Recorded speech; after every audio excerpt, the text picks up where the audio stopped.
Let me share with you a pattern that haunts countless hearts, yet remains hidden in the shadows of what we call romance. It is the paradox of destructive attraction. Picture someone sitting alone at night, phone in hand, staring at a name they know they shouldn't text. Their chest tightens, their breath quickens. They understand logically that this person has hurt them before, will likely hurt them again, yet something deeper than reason pulls them forward. At first, it feels like fate, like a connection too powerful to resist. But beneath the surface, something far more complex is unfolding. If you have ever loved someone who was wrong for you, even knowing it with every rational fiber of your being, you already know how love can feel like both salvation and destruction at once. And if you've never experienced this particular agony, chances are you've witnessed it in someone you care about, felt helpless as they returned again and again to the source of their pain. Destructive attraction doesn't just happen in toxic relationships. It echoes through friendships, through family bonds, through the very way we attach ourselves to people and patterns that diminish us. And the psychology underlying it is far more intricate than most people grasp. Here's the uncomfortable truth. Human beings don't fall in love based purely on who treats us well. We fall in love based on what feels familiar, what awakens something ancient within us, what matches the templates carved into our hearts long before we understood what love even meant. Neuroscientists examining romantic attachment have uncovered that the brain's reward system responds not just to kindness, but to uncertainty, to the rush of intermittent reinforcement, to the chemical cascade of hope mixed with fear. That's why someone who is inconsistent, who oscillates between warmth and coldness, can create a more intense neurological response than someone who is steadily loving. For a person still learning what their heart deserves, these experiences cut channels that run deeper than conscious choice. They're not just relationships, they become blueprints, silent scripts that whisper, "This is what love feels like. This chaos is home." The person caught in destructive attraction doesn't simply choose the wrong partner. They carry an internal compass calibrated to danger. And that compass, over time, rewires how a person navigates intimacy. But why does it feel so magnetic? To understand that, we need to journey backward, not just through personal history, but through the architecture of attachment itself. For most of our early development, love wasn't separate from survival. A child's first relationships shaped their entire understanding of safety and connection. A caregiver's presence meant life. Their absence meant terror. So our emotional system developed powerful associations. Love equals the specific patterns we first knew, even when those patterns were inconsistent, even when they hurt. Even today, when we consciously seek healthy love, our unconscious mind often searches for what feels familiar. That's why the person drawn to destructive relationships doesn't just feel confused. They feel magnetically pulled towards something their body recognizes as love, even when their mind knows it's poison. Their nervous system responds to the familiar rhythm of uncertainty. Their brain releases dopamine not during stability, but during the unpredictable moments when affection finally arrives after withdrawal. And gradually, a template solidifies. The person begins to equate intensity with intimacy, drama with depth. They learn to read signs of danger as signs of passion. They start to believe, if it doesn't hurt a little, maybe it isn't real love. Now consider how this unfolds across a lifetime. Childhood attachment becomes adult romantic pattern. Early wounds become mate selection. And unless something interrupts the cycle, the destructive pull persists. They may recognize red flags. They may surround themselves with supportive friends. But deep down, that original template still whispers, "This turbulence feels like home. This person who hurts you, they feel like destiny." And the tragedy is, this very attraction to the wrong people can create experiences that reinforce the original wound. They may become the one who chases unavailable partners, or who tolerates mistreatment, or who mistakes anxiety for chemistry. The pain of destructive attraction becomes a self-perpetuating cycle. But here's where it becomes even more layered and heartbreaking simultaneously. Destructive attraction doesn't just damage the one who loves unwisely, it shapes the person being loved too. People learn very early what role they play in relationships. Sometimes being bad for someone is not conscious malice. It's a defense mechanism, a way of maintaining control, of saying, "I can't be vulnerable, so I'll keep you at arm's length through cruelty." Psychologists call this attachment avoidance. and it manifests everywhere from romantic relationships to broader patterns of emotional unavailability. We fear intimacy so intensely that sometimes we hurt others just to maintain our protective walls. And while the person loving them is wounded, the person doing the hurting is also trapped. Learning patterns about distance, about power, about the impossibility of true connection. These dynamics ripple outward, affecting not just individual stories, but generational patterns of love and loss. What makes this especially devastating is how destructive attraction shapes identity. Imagine someone repeatedly drawn to emotionally unavailable partners. Over time, they may conclude not that they're choosing poorly, but that they themselves are unworthy of consistent love. This is the cruel twist of the wounded heart. We internalize rejection. Instead of recognizing they were incapable of healthy love, the person concludes, "I am the kind of person who doesn't deserve stability." This belief crystallizes into self-concept, and self-concept directs every romantic choice. Years later, that same person might sabotage a healthy relationship or flee from genuine affection, or create drama where none exists, not because they want pain, but because deep down they believe chaos is all they're worthy of. One early attachment wound becomes a lifetime of repeating patterns. And yet, here is the paradox. Many of the world's most emotionally intelligent, deeply compassionate, profoundly insightful people have loved destructively. Why? Because destructive love forces a confrontation with the deepest parts of yourself. When you love someone who cannot love you back properly, you're pushed to examine your wounds, your patterns, your hidden beliefs about worthiness. Pain, when processed, becomes profound self-knowledge. This doesn't mean destructive relationships are valuable. They leave devastation, without question. But sometimes that devastation becomes the catalyst that forces a person to finally look inward, to ask the hardest questions, to rebuild their understanding of love from the foundation up. Some of the greatest insights about human connection come from those who have loved wrongly and learned to love differently. But transformation doesn't occur automatically. It requires brutal honesty, both with yourself and about your patterns. On a personal level, it means learning to distinguish between what feels familiar and what actually nourishes you. The anxiety you feel might be chemistry, or it might be trauma recognition. The intensity might be passion, or it might be your nervous system responding to danger signals. On a relational level, it means examining the subtle ways we still recreate early wounds. Who are you drawn to and why? What patterns from your past are you unconsciously seeking to resolve? Who are you overlooking because they feel too stable, too safe, too different from what your wounded heart considers love? Every person carries these dynamics, and the cost of ignoring them is immense. Not just for the relationships that fail, but for the life of authentic connection we could have if we stopped confusing familiarity with destiny. There's another dimension to this that many miss. People don't just learn destructive attraction from romantic relationships. They learn it from their earliest bonds. A parent who was inconsistently available can create a template where love means waiting, hoping, proving yourself worthy. A caregiver who was critical can establish an association where love includes judgment and conditional acceptance. Even well-meaning families sometimes create environments where affection must be earned rather than freely given. And when children internalize these patterns, the wound cuts to the core, because family relationships are supposed to teach us what love means. Studies in attachment theory have demonstrated that people with anxious or avoidant attachment styles formed in those earliest relationships are significantly more likely to enter destructive romantic relationships as adults. It's not about one relationship, it's about templates. The human heart, especially in its formative years, is a template-creating machine.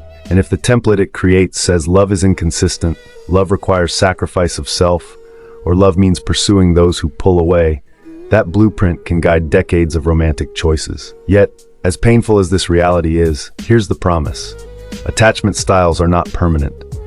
Our romantic patterns are not fixed. Psychology shows us that through new experiences, through therapeutic relationships, through conscious examination of our patterns, we can literally reshape our templates. The wounded heart within us can learn new associations. It can discover that the chaos wasn't love, it was the only version of connection we knew how to recognize. It can understand that destructive attraction was never proof that we're broken, only proof of the patterns we learned before we had the awareness to choose differently. In fact, recognizing that millions of people have loved destructively can itself be liberating, because suddenly you're not uniquely damaged or uniquely foolish. You're human. responding to deep psychological patterns that affect countless others. So let me ask you this. If nearly everyone has at some point loved someone who was wrong for them, what would shift if we all acknowledged that truth more openly? What if instead of unconsciously repeating destructive patterns, we became conscious architects of healthy love? What if every time you feel that familiar magnetic pull towards someone who sends mixed signals, you paused and asked yourself, is this genuine chemistry, or is this my wounded heart recognizing a familiar wound? Sometimes the answer requires brutal honesty, deep reflection, perhaps even professional guidance. To the wounded heart, questioning the attraction may seem like betrayal. To the healing heart, it becomes liberation. This is not merely theory. Research on attachment and relationships demonstrates that when people become aware of their patterns, their romantic choices fundamentally change. One longitudinal study found that individuals who underwent therapy specifically addressing attachment wounds were significantly more likely to form stable, satisfying relationships afterward. Another study revealed that people who consciously identified their destructive patterns and deliberately chose different types of partners reported not only happier relationships, but deeper self-acceptance. Awareness is not just insight, it is transformation. It is the rewiring of decades-old templates. And every person who breaks their destructive pattern doesn't just heal themselves, they change the trajectory of future generations, modeling healthier love for those who observe them. But there's another reason the psychology of destructive attraction matters so profoundly. It's not only about romantic relationships, but about what these patterns reveal about the fundamental human struggle for worthiness. To love someone who cannot love you properly is in many ways to confront the deepest fear of being human. The fear that you are fundamentally unlovable, that something essential within you is flawed. And yet, paradoxically, this same experience teaches us about the most profound truth we can discover, that our worthiness was never dependent on another person's capacity to see it. The person trapped in destructive attraction is not just caught in a bad relationship, they're engaged in an existential struggle with self-worth. Think about it. Every spiritual tradition, every psychological framework, every philosophy ultimately grapples with this question. Am I enough? The pain of loving someone who hurts you forces a confrontation with how you answer that question. It reveals whether you believe love must be earned through suffering, whether you think stability is somehow less real than chaos, whether you've internalized the belief that you don't deserve gentle, consistent affection. This is one of the most crucial realizations a person can reach. The understanding that the love you're drawn to is not necessarily the love you deserve, and that transforming your patterns requires believing in your worthiness even before external evidence confirms it. For the person caught in destructive attraction, healing often begins when they recognize that the absence of healthy love in their past does not dictate the impossibility of it in their future. Still, that realization is extraordinarily difficult because destructive patterns leave echoes. They manifest in the way you interpret a partner's kindness as boring, the way you unconsciously sabotage stability, the way you sometimes abandon relationships with people who treat you well before they can discover your perceived unworthiness. These echoes can be subtle, but they are powerful. And yet, here's where psychology offers a pathway forward. Studies demonstrate that when people reframe their relationship patterns, not as personal failures, but as learned responses to early environments, they begin to loosen the grip of shame. Instead of concluding, I'm broken for choosing toxic partners, the narrative shifts to, I learned associations about love before I had the tools to choose differently, and now I can learn new ones. This reframing doesn't erase the pain, but it alters the meaning. And meaning, ultimately, is what transforms wounds into wisdom. There's a powerful concept in trauma psychology known as earned secure attachment. It describes how people with insecure attachment histories can, through relationships with securely attached individuals and through therapeutic work, develop secure attachment patterns themselves. The person who once loved destructively can become someone who recognizes healthy love, who creates secure bonds, who models different patterns for the next generation. In this way, the pain of destructive attraction can transform into deep compassion. For yourself, for others trapped in similar patterns, for the complexity of learning to love well in a world that often teaches us to love poorly. The wound, once understood and processed, becomes not just a scar but a source of empathy and insight. And yet we should not romanticize destructive attraction. It is agonizing. It is damaging. It is something no one should have to endure repeatedly. The reason understanding this psychology matters is not to justify staying in harmful relationships, but to recognize how powerful our awareness can be in either perpetuating cycles or breaking them. Every day we face choices: to pursue what feels familiar or what actually nurtures us, to mistake intensity for intimacy or to recognize the difference, to repeat our patterns or to consciously choose new ones. We either remain trapped in the gravitational pull of old wounds, or we begin the difficult work of creating new templates. And make no mistake, the stakes are profound. People caught in destructive relationship patterns are more likely to experience depression, anxiety, lowered self-esteem, and even physical health consequences from chronic stress. Over time, these patterns can cascade across every area of life, affecting not just romance, but friendships, career relationships, even the relationship with yourself. Chronic relationship instability, after all, is not just emotionally exhausting, it is psychologically eroding. Research has shown that repeated relationship trauma can actually alter brain structure, particularly in areas governing emotional regulation and trust. This means that the pattern of destructive attraction is not a small personal failing.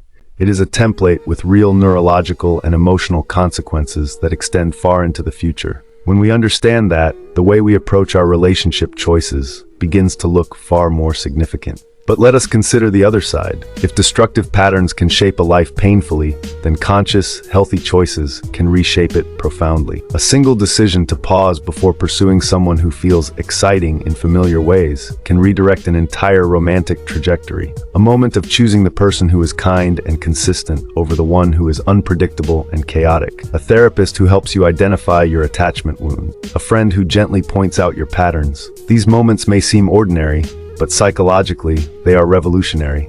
They tell your wounded heart, you deserve more than this. You are worthy of stable love. Your worthiness is not proven through suffering. And when a person internalizes that message, their entire relational world transforms. The magnetic pull begins to weaken. The truth is, we all have the capacity to become that turning point, for ourselves, for friends, for anyone caught in destructive patterns. To remember what it felt like to love someone who couldn't love you properly is to hold a map that guides you toward healthier choices. Every time you choose stability over drama, every time you recognize red flags instead of dismissing them, every time you walk away from someone who diminishes you, you are not just changing a relationship, you are changing a template. And when templates change, entire lives change. Now, let's go deeper. What does it mean existentially to live in a world where so many people love destructively? Some thinkers suggest that destructive attraction is inevitable, that human psychology will always draw some people toward unavailable partners. There may be truth in that, but inevitability is not the same as resignation. We may not be able to eliminate destructive attraction entirely, but we can transform how we respond to it. We can choose to recognize that attraction reveals more about our wounds than about destiny. And in recognizing that, we can begin to love differently. Not chasing intensity as proof of depth, but seeking genuine connection as the foundation of lasting love.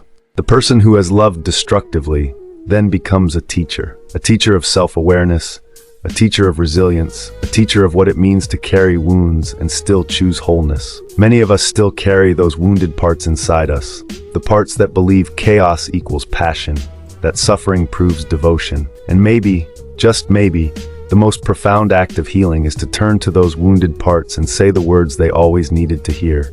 You deserve gentle love. You always deserved it. Even when you couldn't recognize it, your worthiness was never in question. Speaking those words, even silently to yourself, can shift the entire trajectory of your relational life. Because healthy love, at its deepest level, is not about finding someone who makes you feel the familiar intensity. It is about realizing that real love, sustainable, nourishing, genuine love, might feel unfamiliar at first, precisely because it's different from what wounded you. So where does this leave us? It leaves us with an invitation to examine the patterns of destructive attraction both in our own hearts and in the world around us. To ask, where am I still confusing familiarity with compatibility? Who am I drawn to and why? What old wounds am I unconsciously trying to heal through my romantic choices? And what would it mean to choose differently? These are not abstract questions. They are profoundly practical. Because right now, someone you know is texting someone who has hurt them repeatedly. Someone is convincing themselves that inconsistency is mysterious rather than unstable. Someone is about to return to a relationship that diminishes them. And your awareness, your honesty, your willingness to model healthier choices might be the catalyst for their transformation. And here's the final truth. The person who loves destructively is not weak. They are human. They remind us that every heart carries templates formed long before conscious choice, that love is far more complex than simply choosing wisely, that healing requires not just insight, but profound courage. When we remember that, when we honor that complexity, we begin to approach our own hearts and others' hearts with more compassion. A world where destructive attraction is understood not as moral failure, but as psychological pattern.